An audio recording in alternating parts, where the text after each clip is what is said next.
Wesh, à quoi servent des informations sans leur contexte? À rien, on est d'accord. Donc le but de cette vidéo, c'est de contextualiser un peu l'univers du manga. Du coup, on va parler de l'industrie du manga au Japon.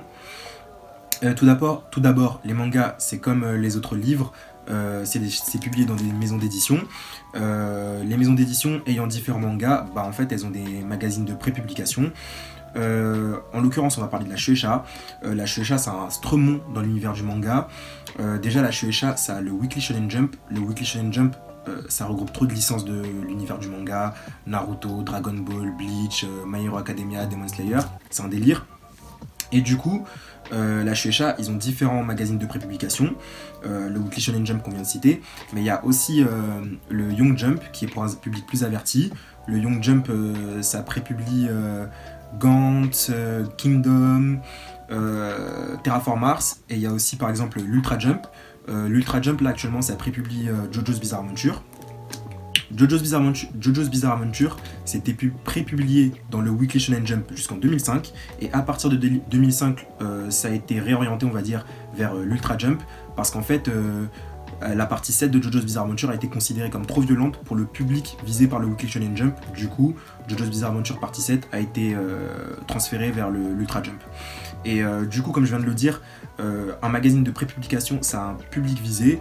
Le Weekly Shonen Jump, ça vise des adolescents garçons, shonen voulant dire adolescents garçons. Des adolescents garçons, c'est pas forcément les personnes les plus à même de juger de la qualité d'une œuvre, mais bon, bref, c'est pas ça la question.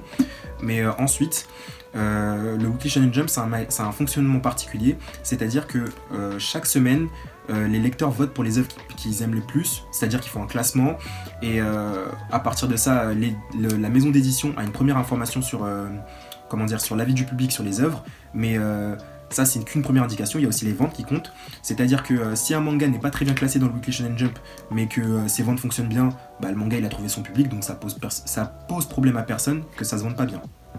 Mais du coup, à partir de ces deux informations, la maison d'édition peut décider d'arrêter un manga. Par exemple, Bleach, les 5 ou 10 derniers chapitres, ils sont rushés à mort parce que l'auteur pensait avoir du temps pour finir son œuvre. Mais au final, on lui a dit « Chacal, t'es un bon. Tu nous as rapporté du zèle pendant un moment, mais là tu vas t'arracher parce que ça se vend plus. » Et du coup, Bleach s'est arrêté prématurément et ça a dû être rushé vers la fin. Mais ça se justifie, ça. C'est qu'en fait, si un manga ne se vend plus, on l'arrête pour faire de la place à un nouveau manga dans le Weekly Shonen Jump.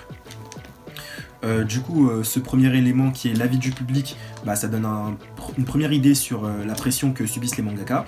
Mais en plus de ça, il y a aussi le rythme de travail. Le Weekly Shonen Jump, c'est un chapitre de 20 pages qui est publié toutes les semaines. Ça dépend des magazines de prépublication. Il y a des magazines qui vont publier toutes les 2 semaines, tous les mois, ça dépend.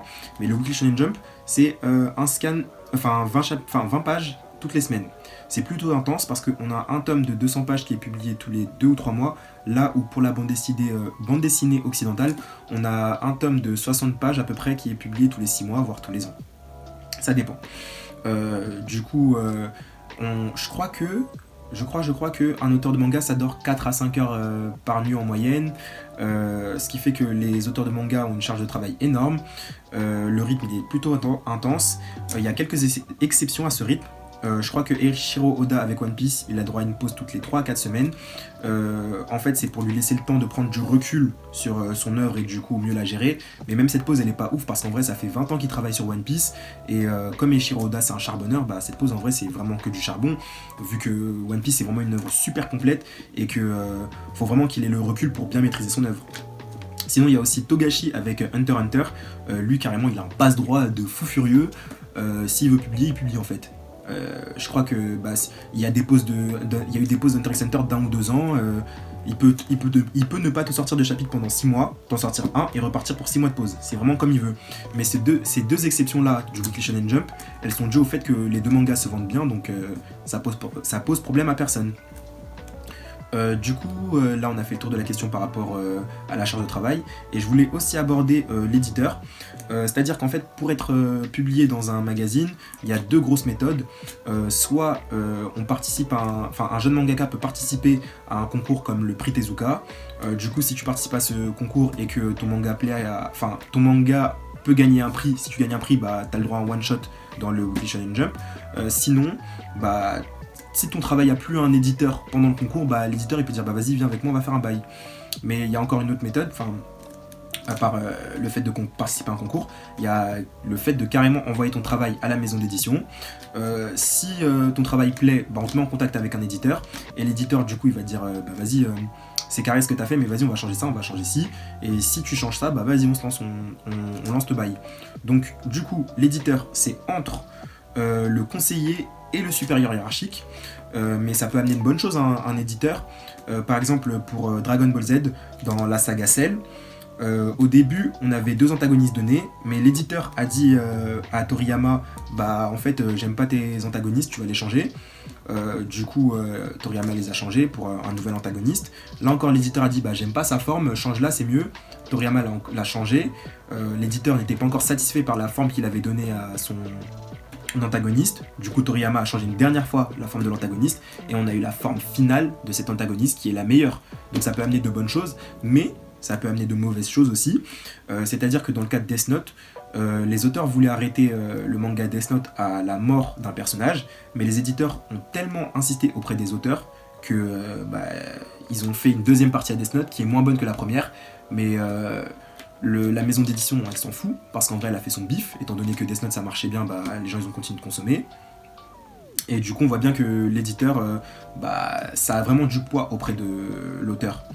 Donc, à partir de ces différents éléments qui sont la pression du public, la charge de travail et la pression de l'éditeur, bah, être mangaka, c'est pas forcément facile et il y a un joyeux cocktail qui fait que c'est la merde. Du coup, c'est pour ça qu'on retrouve pas mal de mangas qui vont, qui ne vont pas sortir des sentiers battus, parce qu'en fait, pour plaire au public et continuer d'être publié, faire du bif et donc manger, bah, les auteurs ils sont obligés enfin pas obligés mais ils sont fortement incités à faire des choses basiques qui plaisent aux shonen. Donc là je pense qu'on a bien fait le tour de la question, que maintenant on a une bonne base commune et qu'on peut tous ensemble avancer dans la même direction. Et du coup s'il y a des gens qui pensent avoir des informations qui peuvent être utiles à notre rassemblement, bah dites-le dans les commentaires et sinon salam. N'oublie pas de t'abonner à la chaîne YouTube, de liker et de partager. En plus de ça, Atelier Manga est présent sur les réseaux sociaux. Il y a des quiz, des articles, des débats et plein d'autres choses intéressantes.